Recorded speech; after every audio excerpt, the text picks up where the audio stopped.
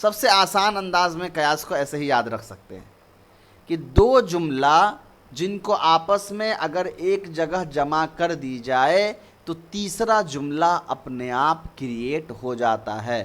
مثال کے طور پر میں یہ کہوں کہ زید سنیچر کو گھر آتا ہے، اور یہ پہلا جملہ ہو گیا، زید سنیچر کو گھر آتا ہے، یہ پہلا جملہ۔ اور دوسرا جملہ میں بول رہا ہوں آج سنیچر ہے، تو یہ دو جملہ ہو گیا۔ اب جب آپ ان دو جملوں کو ملائیں گے تو تیسرا ایک جملہ اپنے آپ بن جائے گا کہ آج زید آ رہا ہے۔ کیوں؟ کیونکہ آج سنیچر ہے اور سنیچر کو زید آتا ہے۔ تو یہ جو دو جملہ میں نے پہلے بولا کہ زید سنیچر کو گھر آتا ہے اور آج سنیچر ہے، یہ دو جملہ ہو گئے قیاس۔ اور یہ جو تیسرا جملہ نکلا کہ زید آج آئے گا، یہ ہو گیا نتیجہ۔ چلیے اب قیاس کے سلسلے میں کچھ باتیں یاد رکھیے، کچھ اصطلاحات کو یاد رکھیے۔ پہلا ہوتا ہے اصغر۔ اصغر کا مطلب ہے نتیجے کا موضوع، یعنی جو جملہ رزلٹ ہے، جو نتیجہ ہے، اس کا جو مبتدا ہوگا وہ کہلاتا ہے اصغر۔ اور اکبر جو ہوتا ہے وہ نتیجے کا محمول، یعنی نتیجے کا جو خبر ہوگا یا مستند ہوگا وہ کہلاتا ہے اکبر۔ تیسرا مقدمہ، وہ قضیہ جو قیاس کا جز ہو۔ مقدمہ کیا ہے؟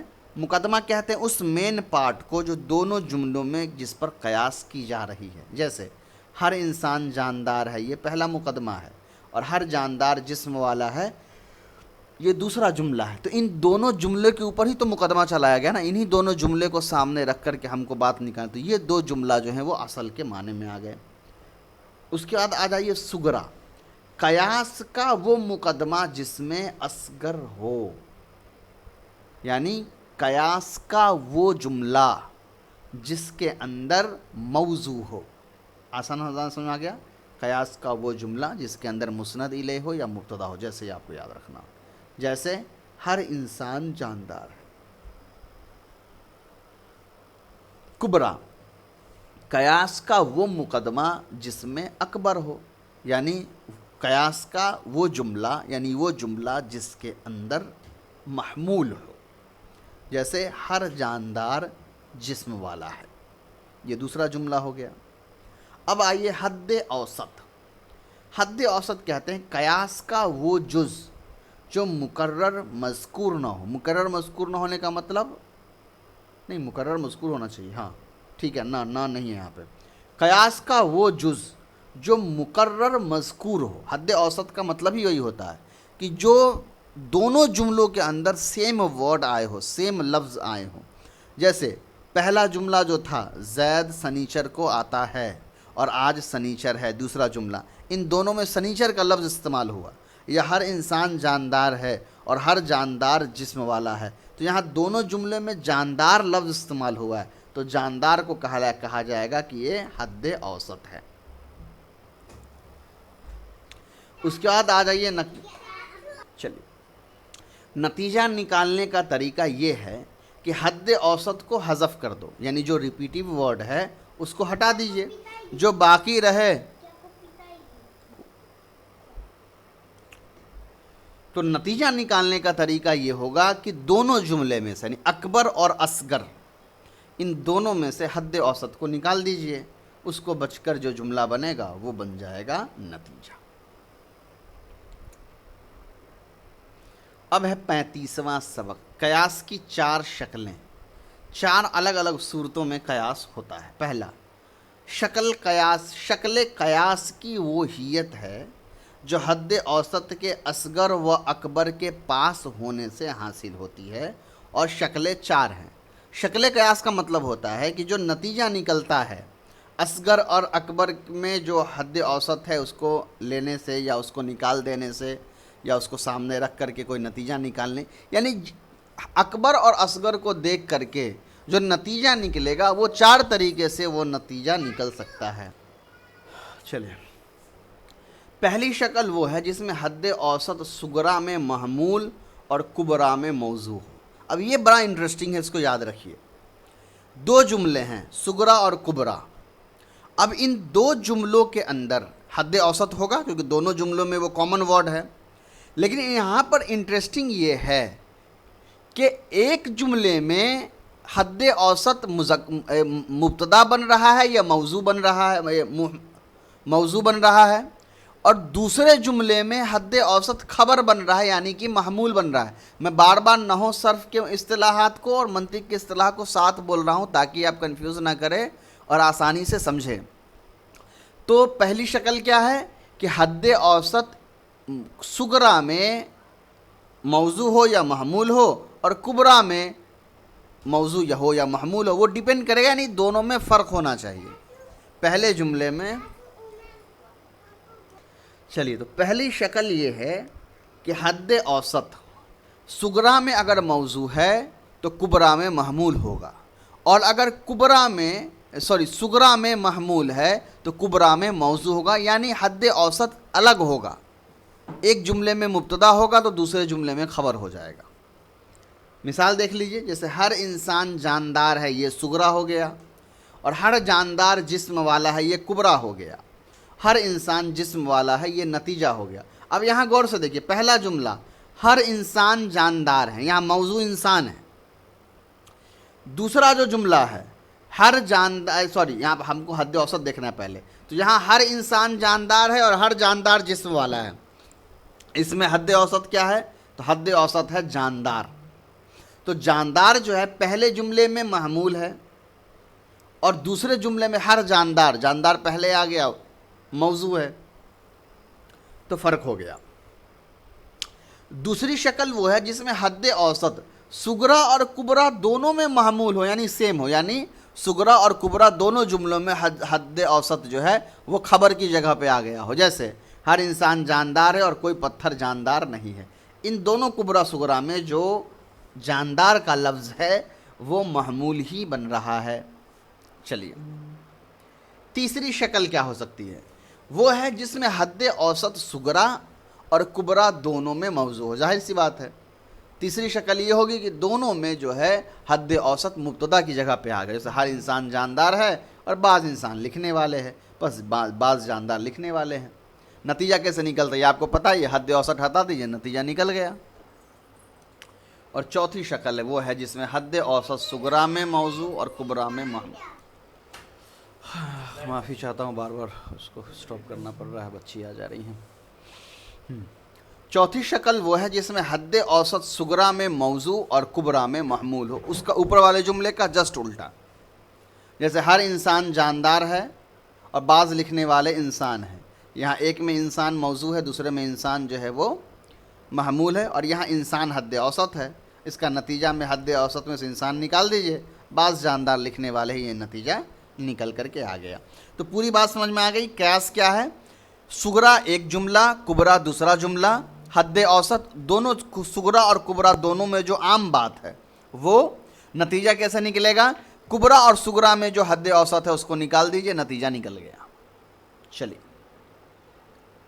اس کا تمرین ہے، اس کو آپ خود کر لیجئے، ایک میں بنا دیتا ہوں تاکہ آپ کو آسانی ہو جائے۔ دیکھ لیجئے، ہر انسان ناطق ہے اور ہر ناطق جسم والا۔ پہلے دیکھیے، پہلا ہو گیا صغریٰ، دوسرا ہو گیا کبریٰ، ناطق یہ ہو گیا حد اوسط، ناطق کو نکال دیجئے۔ ناطق کو جب نکال دیجئے گا تو ہو جائے گا ہر انسان جسم ہے یا ہر جسم والا ہے، بات ختم۔ کتنا آسان تھا۔ چلیے، اب آئیے 36واں سبق، قیاس کی قسمیں۔ قیاس کتنی قسم کا ہوتا ہے؟ تو قیاس کی دو قسمیں ہیں، قیاس استثنائی اور قیاس اقترانی۔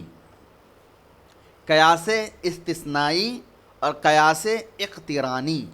قیاس استثنائی وہ قیاس ہے جس میں نتیجہ یا نقیض نتیجہ مذکور ہو، جیسے جب سورج نکلا ہوا ہو تو دن موجود ہوگا، یہ ہو گیا صغریٰ، لیکن سورج نکلا ہوا ہے، یہ ہو گیا کبریٰ، تو دن موجود ہے، یہ ہو گیا نتیجہ۔ اس قیاس میں نتیجہ بے عینی مذکور ہے، اور جب سورج نکلا ہوا ہوگا تو دن موجود ہوگا صغریٰ، لیکن دن موجود نہیں ہے کبریٰ، پس سورج نہیں نکلا ہوا ہے، یہ نتیجہ ہے۔ اس قیاس میں نتیجہ کی نقیض یعنی سورج نکلا ہوا مذکور ہے۔ تو قیاس استثنائی کا مطلب ہوتا ہے وہ قیاس کہ جہاں کبرا یا صغرا ان دونوں میں سے کسی ایک جملے میں نتیجہ آلریڈی لکھا ہوتا ہے لیکن شرط کے ساتھ ہوتا ہے. جیسے اگر زید سنیچر کو آتا ہے، اگر سنیچر کا دن ہوگا تو زید آئے گا، یہ ہو گیا پہلا جملہ. اور آج سنیچر کا دن ہے تو اس کا مطلب کیا ہوا؟ زید آئے گا. لیکن زید جو آئے گا آج وہ آلریڈی پہلے جملے میں منشن کر دیا گیا، نتیجے میں ہنٹ دے دیا گیا کہ سنیچر کے دن زید آتا ہے. تو ایسا قیاس جس کے اندر نتیجہ آلریڈی لکھا ہوا ہے اس کو کہا جاتا ہے قیاس استثنائی. آگے دیکھیے، قیاس استثنائی کی ترکیب ایسے دو قضیوں سے ہوتی ہیں جن میں پہلا قضیہ شرط ہوتا ہے اور دوسرا حملیہ، اور دونوں کے درمیان حرف استثناء لیکن آتا ہے، اس لیے اس کو استثنائی کہتے ہیں. جیسا کہ میں نے ابھی شروع میں کہا کہ یہ ایسا قضیہ ہوتا ہے، ایسا قیاس ہوتا ہے کہ یہاں پہلے جملے کے اندر شرط لکھا ہوتا ہے اور دوسرے جملے کے اندر شرط کا عوض، یا آپ آسان انداز میں یہ مان لیجئے کہ اس کے جزا کو لکھا جاتا ہے. اور ان دونوں کے درمیان فصل کرنے کے لیے، یعنی پہلا جملہ اور دوسرے جملے کے درمیان فرق پیدا کرنے کے لیے حرف استثناء لیکن کا استعمال کیا جاتا ہے. اب آئیے قیاس استثنائی. قیاس استثنائی بنانے کا طریقہ یہ ہے کہ کوئی بھی قضیہ شرط لے کر اس کے صغرا بنایا جائے، پھر حرف لیکن لا کر اس کے بعد یا تو شرطیہ کے مقدم کو بے عینی ہی یا تعلیق کو بے عینی ہی یا ان میں سے ہر ایک کی نقیض کو قضیہ حملیہ کی شکل میں رکھ کر کبرا بنایا جائے. پھر حد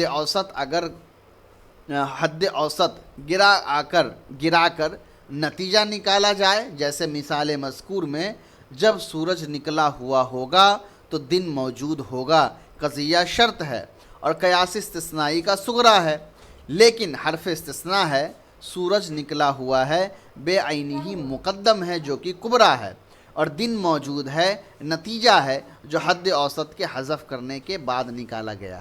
تو پورا اتنا لمبا جو ہم نے پڑھا اس کو بہت آسان انداز میں آپ ایسے سمجھ لیجئے کہ قیاس استثنائی کو بنایا کیسے جاتا ہے.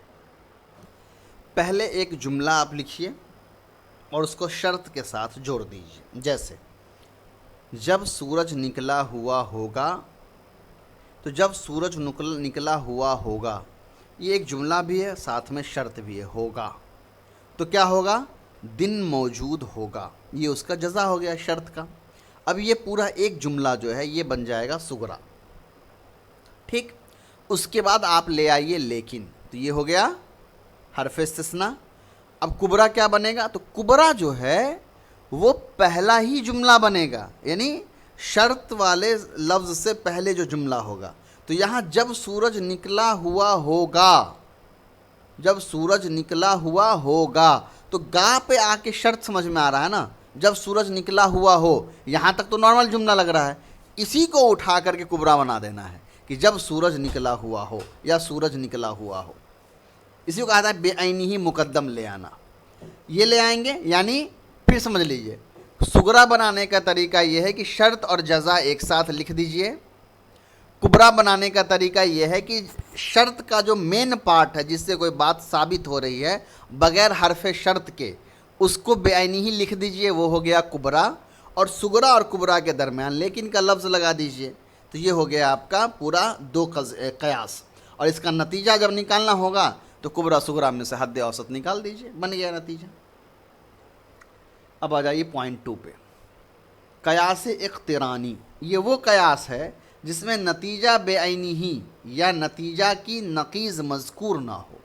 یعنی اس کا جسٹ الٹا استثنائی کا، جملے کے اندر نتیجہ نہیں لکھا ہوتا ہے، نتیجہ ہم کو پہچاننا پڑتا ہے، بنانا پڑتا ہے الگ سے، اور نہ اس میں حرف لیکن ہو.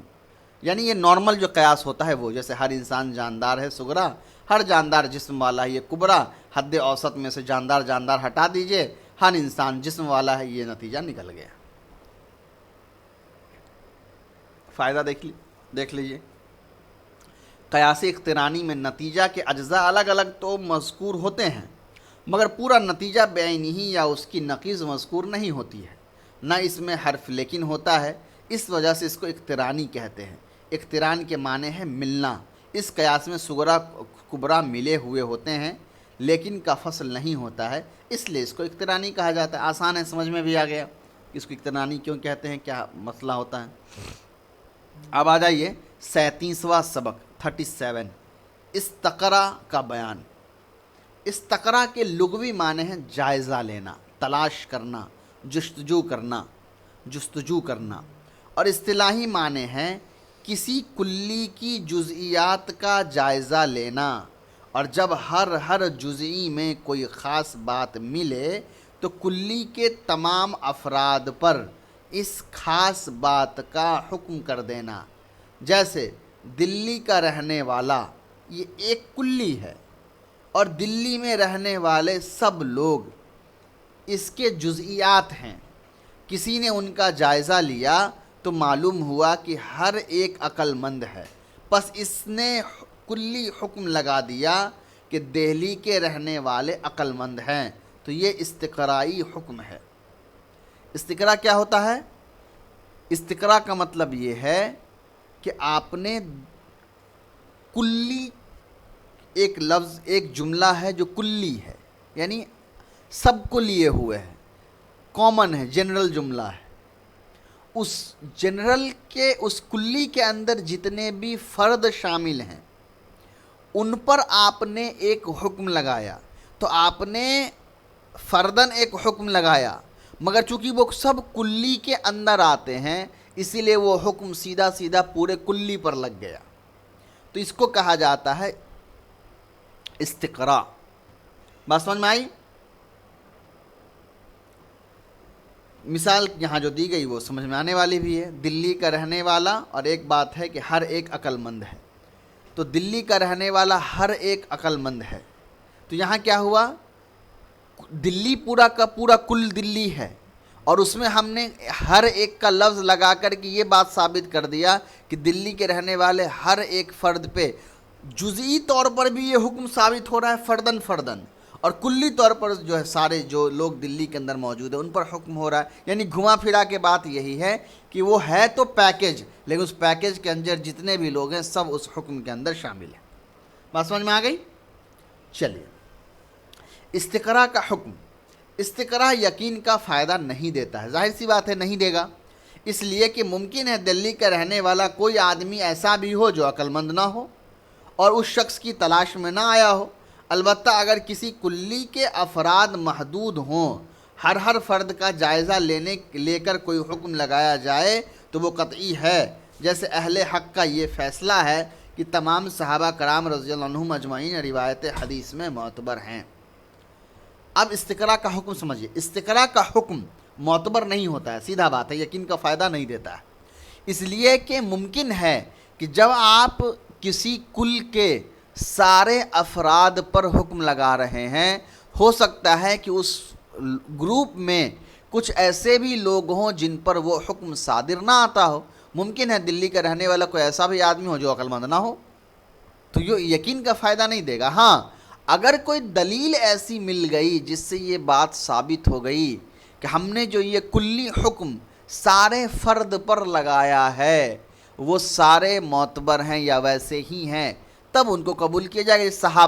صحابہ ایک کلی لفظ ہے، اور صحابہ کے اندر جتنے بھی فرد ہیں، مان لو اگر 1,25,000 صحابی ہیں تو جتنے بھی فرد ہیں وہ سب معتبر ہیں، حدیث کی روایت ان سے قبول کی جائے گی۔ چلیے، اس کے بعد ہے آپ کا 38واں سبق، تمثیل کا بیان۔ تمثیل کے لغوی معنی ہے مشابہت دینا، ایک جیسا ہونا یا بتلانا۔ یہ بلاغت کے اندر بھی بڑا اچھا بحث ہے اس کا، انشاءاللہ دروس البلاغت کے اندر پڑھیں گے آپ۔ اور اصطلاحی معنی ہے جب کسی خاص جزئی میں کوئی بات ملے اور سوچنے سے اس کی وجہ بھی معلوم ہو جائے، پھر وہی وجہ ایک دوسری جزئی میں بھی پائی جائے، پس اس میں بھی وہی بات ثابت کرنا تمثیل ہے۔ فقہا کی اصطلاح میں اس کو قیاس کہتے ہیں۔ اب کہیے گا کہ بھائی قیاس تو اوپر ہم الگ پڑھ کے آئے تھے، تو دیکھیے یہاں منطق میں آپ نے جو قیاس پڑھا یہ علم الکلام سے تعلق رکھتا ہے، ہماری عام بول چال بات چیت سے، اور یہاں جو کہا کہ فقہا اصول فقہ کے اندر جو قیاس ہے وہ اصل میں تمثیل ہے، کہ ایک حکم پہلے سے موجود ہے اس کے اندر سے ایک علت نکالی جائے اور وہ علت سامنے رکھ کر کے کسی نامعلوم حکم کے اندر نامعلوم مسئلے کے اندر وہ علت فٹ کیا جائے اور اس سے ایک نتیجہ اور مسئلہ نکالا جائے. یہ آپ پڑھیں گے اصول فقہ کے اندر، قیاس کیا ہے، نتیجہ قیاس کیا ہوتا ہے، اور قیاس کیا، مقیس علیہ اور مقیس کیا ہے، وہ سب آپ اصول فقہ کے اندر پڑھیں گے، یہاں نہیں. جیسے قرآن پاک میں یہ حکم ہے کہ شراب حرام ہے، غور کرنے سے یہ معلوم ہوا کہ اس کی وجہ نشہ آور ہونا ہے. یہی وجہ بھانگ، افیم، چرس، گانجے میں بھی پائی گئی تو ان میں بھی حرام ہونے کا حکم لگ گیا. تو یہاں علت کیا ہے؟ نشاور ہونا. اچھا، یہاں بھی وہ ذکر ہو ہی گیا. اصل جو ہے وہ کہلاتا ہے مقیس علیہ، پہلی چیز جس میں حکم ملا ہے. تو حکم کس چیز میں ملا ہے؟ حرمت کا، حرام ہونے کا حکم کس کو ملا؟ شراب کو. فروع کہتے ہیں وہ نیا مسئلہ جس کے بارے میں ہم کو پتہ کرنا ہے کہ اس میں کیا حکم لگائیں گے، جیسے بھانگ، چرس، سگریٹ وغیرہ. تو یہ ہو گیا فروع، یا پھر آپ کہہ دیجئے مقیس. اور علت کیا ہے؟ وہ وجہ جو پہلی چیز میں پائی گئی اور اس وجہ سے اس کو حرام کیا گیا. تو شراب کو حرام کیوں کیا گیا؟ نشہ کی وجہ سے. تو یہ ہو گئی علت. اور حکم کیا ہے؟ نشہ ہونے کی وجہ سے علت، نشہ آور ہونا یہ علت تھا، اور نشہ ہونے کی وجہ سے شراب کو یعنی کہ اصل کو یا مقیس علیہ کو حرام قرار دیا گیا. تو وہ علت چونکہ بھانگ کے اندر اور چرس اور گانجے کے اندر بھی پائی جا رہی ہے، تو کیا کیا جائے گا؟ اس کو بھی حرام قرار دیا جائے گا اس پر قیاس کرتے ہوئے. تو اس پر بھی حرام ہونے کا حکم لگ جائے گا. اب آئیے تمثیل کا حکم. تمثیل سے بھی یقینی فائدہ حاصل نہیں ہوتا، ظاہر سی بات نہیں ہوتا ہے، چونکہ اللہ تعالیٰ کی طرف سے جو احکام آیا ہے اس میں ہم اندازہ لگا سکتے ہیں، ایکوریٹلی نہیں بتا سکتے کہ یہ صرف اسی وجہ سے ہوا ہوگا. تو یہ بھی علم یقین کا فائدہ نہیں دیتا ہے. بسا اوقات ممکن ہے کہ علت نکالنے میں ہم سے غلطی ہو جائے.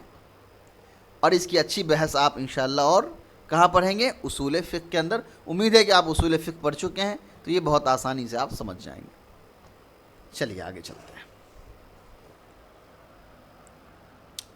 39واں سبق، 39 سبق، دلیل لمی اور دلیل انی. حد اوسط نتیجہ کے علم کی علت ہے. حد اوسط کیا ہے؟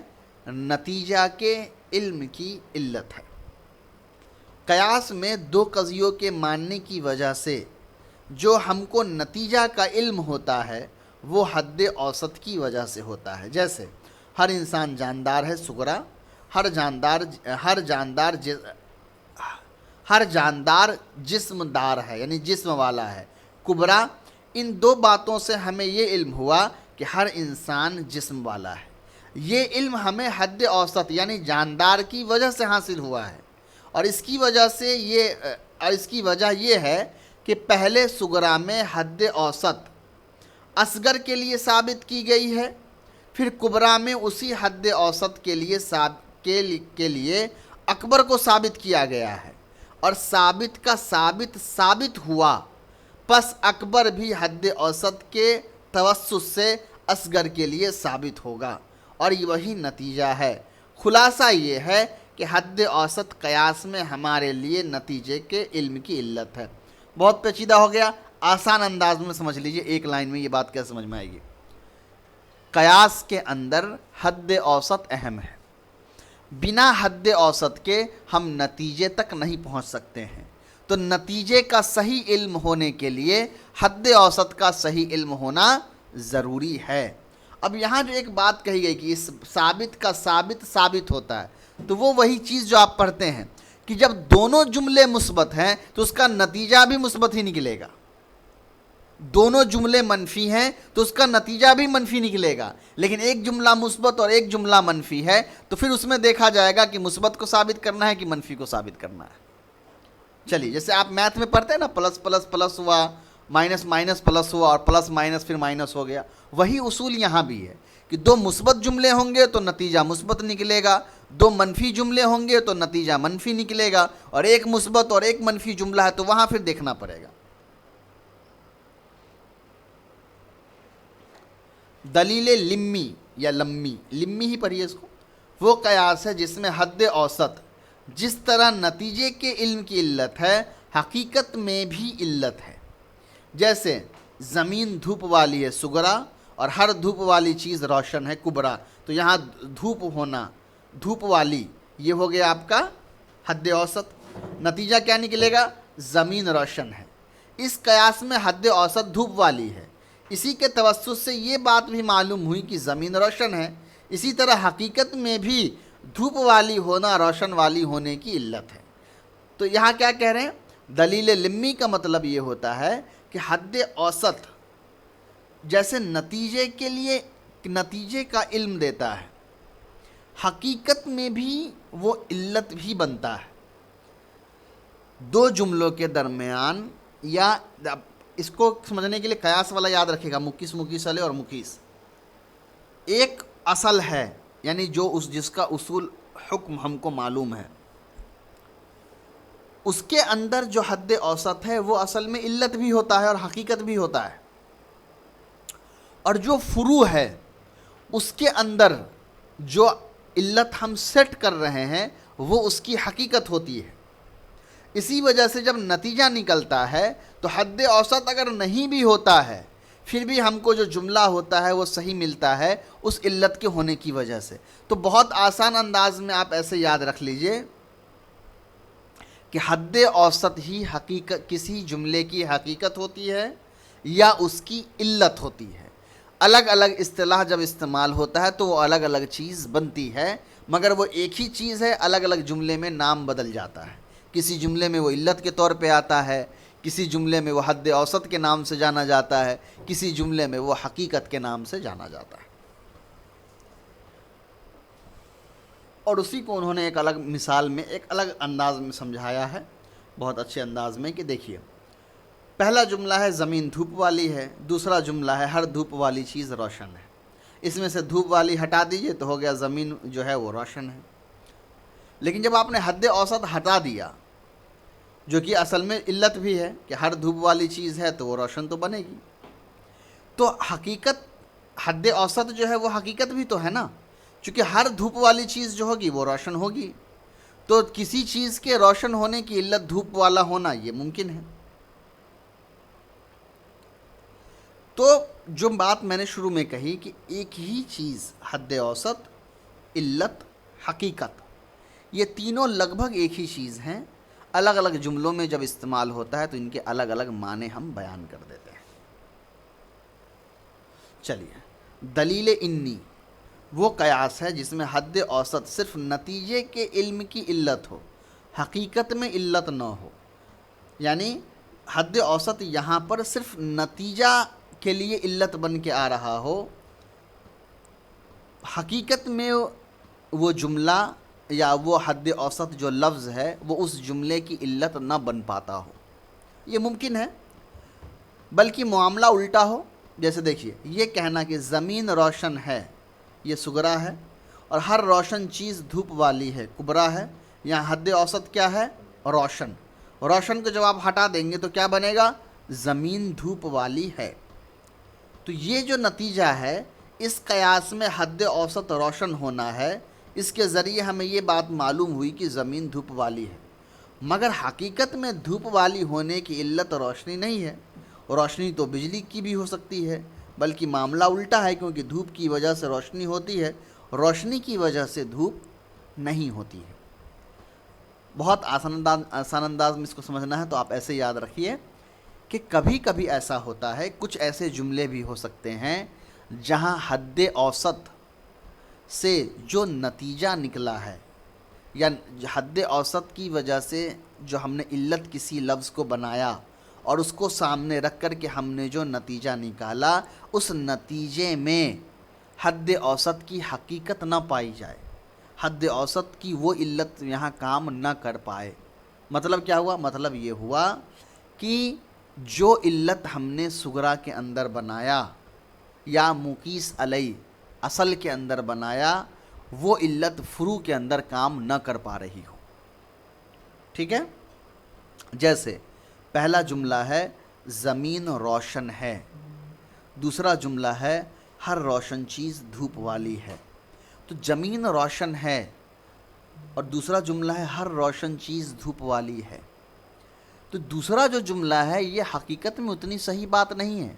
ہم ہر روشن ہونے والی چیز کی علت دھوپ والا نہیں نکال سکتے ہیں. یہاں پر دھوپ والا ہونا یہ علت نکالنا غلط ہو جائے گا، اس لیے کہ روشنی ہونے کے دھوپ کے علاوہ اور بھی دوسرے ریزنز ہو سکتے ہیں. تو یہاں پر کیا ہوا؟ یہاں پر یہ ہوا کہ ہم جو علت بنانا چاہ رہے ہیں وہ حقیقت میں ایسا نہیں ہے، بلکہ اس کا الٹا بھی ہو سکتا ہے. اور اوپر جو جملہ ہم بنا رہے تھے اس میں حقیقت میں ہی ایسا تھا، چونکہ دھوپ والا ہوگا تو زمین روشن ہوگا. بات سمجھ میں آ گئی؟ یہاں تک کوئی دقت تو نہیں ہے. سمپل آسان انداز میں یاد رکھیے کہ دلیل لمی کا مطلب ہوتا ہے جہاں نتیجہ جو ہوتا ہے یا نتیجے کے اندر جو علت ہو وہ حقیقت میں بھی اس جملے کو بیان کر رہا ہو اور وہ صحیح ہو. دلیل انی میں کیا ہوتا ہے کہ نتیجے کے اندر جو علت ہوتی ہے وہ حقیقت نہیں ہوتی ہے، اس کا الٹا بھی ہو سکتا ہے. وہ علت جو ہے وہاں پر فٹ کرنا مناسب نہیں ہوتا ہے.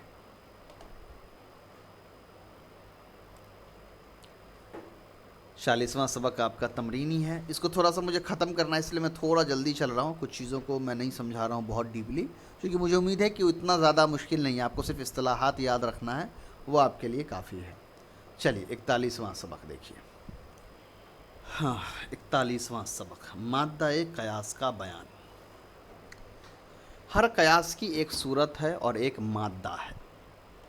مادہ یعنی اصل، صورت معنی اس کی ترتیب. صورت قیاس کی وہ حیت ہے جو ترتیب مقدمات اور حد اوسط کے ملانے سے حاصل ہوتی ہے. اس کو شکل بھی کہتے ہیں. سبق نمبر 35 میں اس کی تفصیل آ چکی ہے. اور مادہ قیاس مقدمات قیاس کے مضامین و معنی ہیں جو کبھی یقینی ہوتے ہیں اور کبھی ظنی وغیرہ ہوتے ہیں. بہت آسان انداز میں اس کو یاد رکھنا ہے، تو ایسے یاد رکھیے کہ ایک جملے کا متن ہوتا ہے، لفظ ہوتا ہے، ترتیب ہوتا ہے، اور دوسرا کسی جملے کا معنی ہوتا ہے. جیسے زید صالح، تو یہ جملے کی ترتیب ہے. زید مبتدا ہے، صالح خبر ہے، مبتدا خبر مل کر کے مکمل جملہ اس نے بنایا. اور اس کا ترجمہ ہے زید صالح آدمی ہے، یہ اس کا معنی ہے. اب زید صالح ہے تو یہ سچا ہوگا، زید صالح نہیں ہے تو جھوٹ بولنا ہو گیا. یا ما زید بصالح کہیں تو یہ منفی جملہ ہو گیا. تو جملے کی جو لفظی ترتیب ہوتی ہے اس کو کہا جاتا ہے صورت یا حیت. تو قیاس کی جو لفظی ترتیب ہوتی ہے، جہاں موضوع کہاں رکھیں گے، محمول کہاں رکھیں گے، مقدمات کہاں آئے گا، تالیات کہاں آئیں گے، وہ کہلاتا ہے صورت قیاس، یعنی لفظی جو ترتیب ہے جملے کی. اور مادہ قیاس کا مطلب ہوتا ہے کہ وہ جو قیاس سے جو بات کہی جا رہی ہے، اس جملے کے اندر جو خبر ہم کو دی جا رہی ہے وہ یقینی خبر ہے یا ظنی خبر ہے، یعنی اس پر ہم یقین کر سکتے ہیں یا گمان کیا گیا ہے، کس طرح کا قیاس ہے یہ. اور کیونکہ یہ بہت اہم ہوتا ہے. اگر یقینی قیاس ہوگا تو نتیجہ بھی یقینی نکلے گا، اور اگر گمانی اور خیالی قیاس ہوگا تو اس کا نتیجہ بھی خیالی اور گمانی ہوگا. تو اس اعتبار سے قیاس کی مادہ کے اعتبار سے پھر 5 قسمیں ہیں. پہلا ہے قیاس برہانی، یعنی ایسا قیاس جو بالکل مکمل ہے، صحیح ہے، قیاس بھی صحیح ہے، اس کا نتیجہ بھی صحیح ہے. دوسرا ہے قیاس جدلی، تیسرا ہے قیاس خطابی، چوتھا ہے قیاس شعری، اور پانچواں ہے قیاس سفسطی. قیاس برہانی کے علاوہ یہ جو چاروں قیاس ہیں، یہ ان کا نتیجہ ظنی ہوتا ہے، خیالی اور گمانی ہوتا ہے. اس میں یقین کا مادہ نہیں پایا جاتا ہے. اور قیاس برہانی جو ہوتا ہے اس میں یقین کا مادہ پایا جاتا ہے. آپ آنکھ بند کر کے اس کو یقین کر سکتے ہیں. جیسے دیکھیے، قیاس برہانی وہ قیاس ہے جو مقدمات یقینیہ سے بنے ہوئے ہیں. یعنی قیاس برہانی وہ قیاس ہے کہ اس میں جو جملے کی ترتیب ہے اور اس کے اندر جو موضوع ہیں، جو محمول ہیں، وہ بالکل یقین والا ہے. یعنی اس پر ہم آنکھ بند کر کے بھروسہ کرتے ہیں، ایسی چیزیں اس میں ڈالی گئی ہے، خواہ وہ مقدمات بدہی ہو یا نظری ہو. جیسے حضرت محمد صلی اللہ علیہ وسلم اللہ کے رسول ہیں، یہ صغرا، اور حل اللہ کا رسول واجب الاطاعت ہے، یہ کبرا.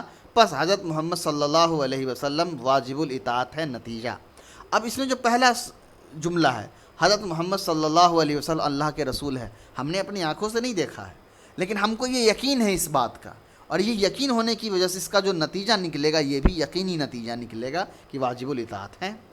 دوسرا ہے قیاس جدلی، یہ وہ قیاس ہے جو مقدمات مشہورہ یا کسی فریق کے مانے ہوئے مقدمات سے بنے، خواہ وہ مقدمات صحیح ہو یا غلط ہو۔ قیاس جدلی کا مطلب ہوتا ہے کہ اس کے اندر جو قیاس ہے، یہ قیاس ایسے چیزوں کی ترتیب سے بنائی گئی ہے، ایسے لفظوں کا استعمال کیا گیا ہے جو عام طور پر کسی قوم نے، کسی مذہب نے خود بنا لیا ہو، یا یہ کسی کا خیال ہو، سچ ہو یا جھوٹ ہو یہ اس سے پتہ نہیں چل رہا ہے۔ جیسے ہندوؤں کا کہنا ہے کہ جانور کا ذبح کرنا برا ہے، یہ ہو گیا صغرا، اور ہر برا کام واجب الترک ہے، چھوڑ دینے والا ہے، یہ ہو گیا کبرا۔ تو پس جانوروں کا ذبح کرنا واجب الترک ہے، یہ نتیجہ ہے۔ اب یہ جانوروں کا ذبح کر دینا واجب الترک ہے، یہ نتیجہ نکلا ہے اوپر والے قیاس پر۔ اوپر والا قیاس کیا ہے کہ جانوروں کا ذبح کرنا برا ہے، تو یہ ایک فریق کے ماننے کی بات ہے کہ وہ مان رہے ہیں اور وہ ایسا کر رہے ہیں، حقیقت ہے یا نہیں ہے اس سے کوئی لینا دینا نہیں ہے۔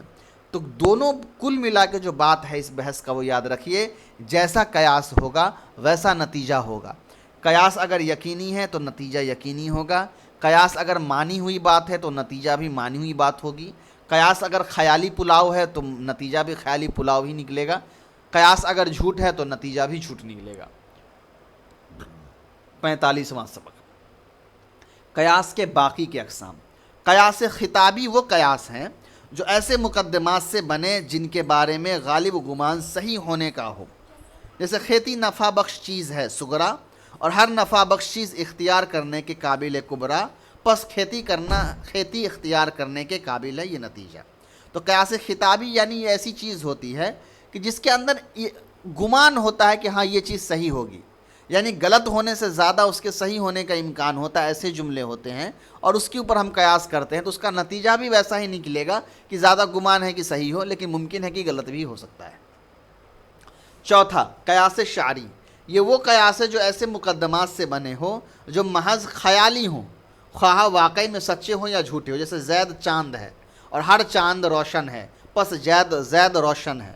اب یہاں جو جملہ ہے اس میں زید چاند نہیں ہے، یہ ایک ایسے ہی بس خیالی بات ہے، شوخیہ بات ہے، تو اس کا جو نتیجہ نکلے گا کہ زید روشن ہے، یہ بھی شوخیہ بات ہوگی۔ اس کا قیاس سفسطی، وہ قیاس ہے جو وہمی اور جھوٹے مقدمات سے بنے ہوئے ہوں، جیسے ہر موجود چیز اشارہ کے قابل ہے، یعنی جتنی دنیا میں جتنی چیزیں سب اشارہ کرتے ہیں، اور جو اشارہ کرتا ہے وہ جسم والا ہے، پس ہر موجود چیز جسم والا ہے۔ تو یہ بالکل غلط بات ہے، یہ جھوٹا ہے، ہر موجود چیز جسم والا نہیں ہے، ہوا کے پاس کوئی جسم نہیں ہے۔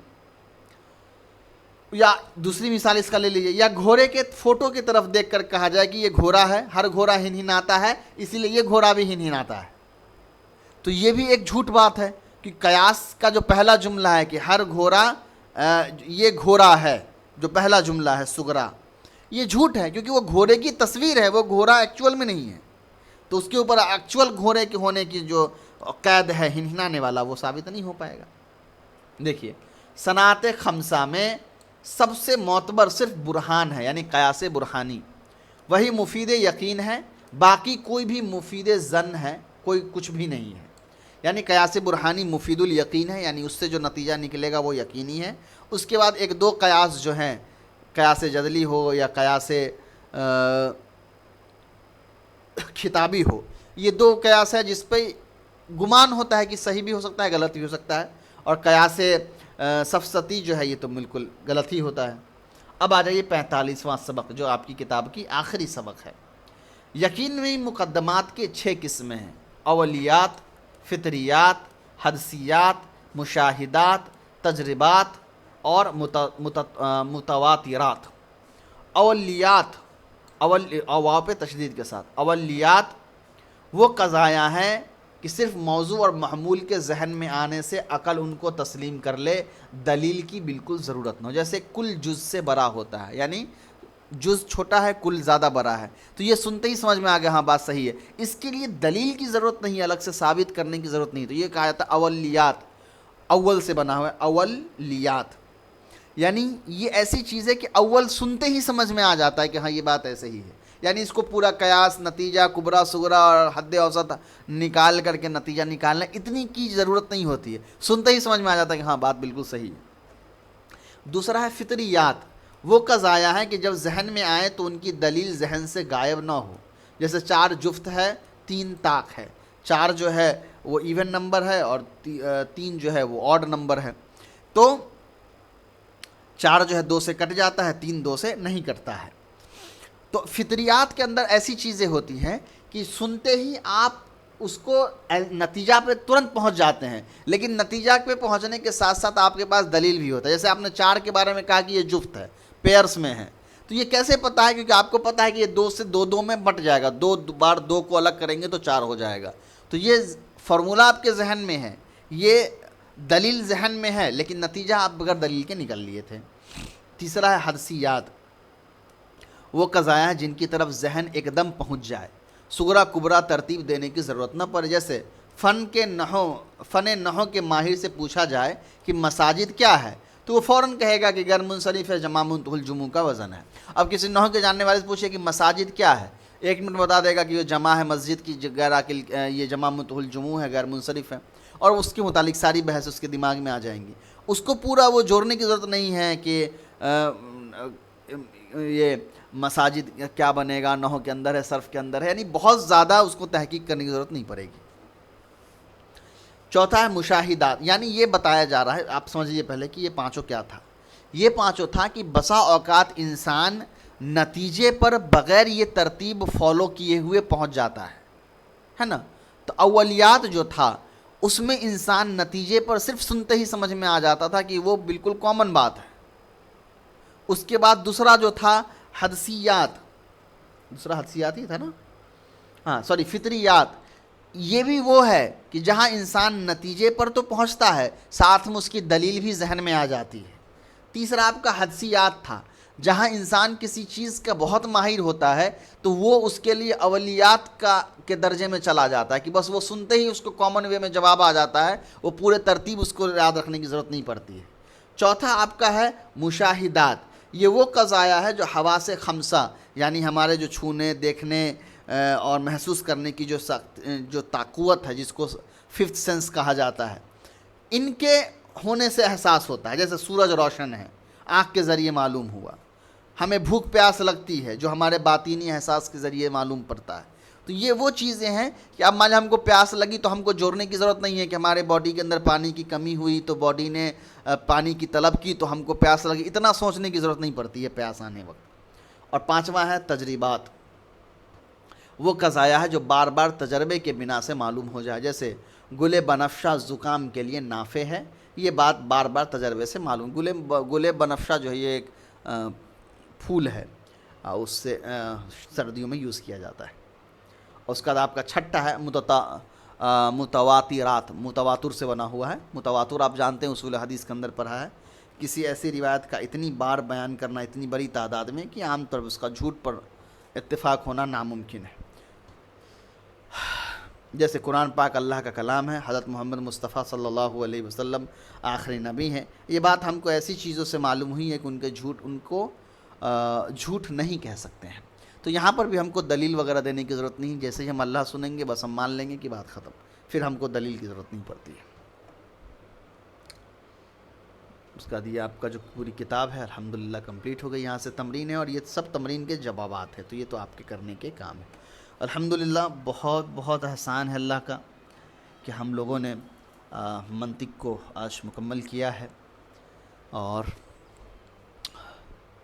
اللہ تعالیٰ اس کتاب کو پڑھ کر اپنی عملی زندگی میں اس سے نفع اٹھانے والا ہم کو بنائے اور دوسروں تک نفع پہنچانے والا ہم کو بنائے، اور یقیناً جس محنت اور جس روحانی کیفیت کے ساتھ یہ کتاب لکھی گئی تھی، اس محنت اور روحانی کیفیت کے ساتھ ہم نہ تو اس کتاب کو پڑھا پائے ہیں اور نہ آپ اس کتاب کو پڑھ پائے ہیں، جس کے لیے اللہ تعالیٰ سے ہم معافی بھی طلب کرتے ہیں کہ اللہ ہماری کوتاہیوں کو، ہماری غیر ذمہ دارانہ حرکتوں کو اللہ معاف کر دے، اور اس کتاب کو پڑھانے میں جو ثواب ملا اور اس کتاب کے ذریعے جو ثواب جاریہ شروع ہوا ہے، اللہ تعالیٰ ان سب کا اجر جو ہے ہم سب پڑھانے والوں اور خصوصاً اس کتاب کے جو مصنف ہیں مولانا سید احمد صاحب پرن پوری رحمۃ اللہ علیہ، ان تک بھی پہنچا کر ان کے درجوں کو بلند فرمائے۔ وآخر دعوانا ان الحمد للہ رب العالمین سبحان اللہ و بحمدہ سبحانک اللہم و بحمدک اشہد ان لا الہ الا انت استغفرک و اتوب الیک۔ اللہ اکبر۔ چلیے کتاب مکمل ہو گئی ہے، جو چیز سمجھ میں نہ آئی ہو وہ پوچھ لیجئے گا، اس کے تمرینات اصطلاحات ضرور بنا لیجئے، ایک منطق کی کاپی بنائیے، اس میں ایک ایک کر کے چیپٹر نام دے کر کے ساری چیزیں نوٹ کر کے لکھیے، اور انشاءاللہ پھر ہم لوگ اگلے کلاس میں کسی اگلی کتاب کے ساتھ ملیں گے۔ السلام علیکم ورحمۃ اللہ وبرکاتہ۔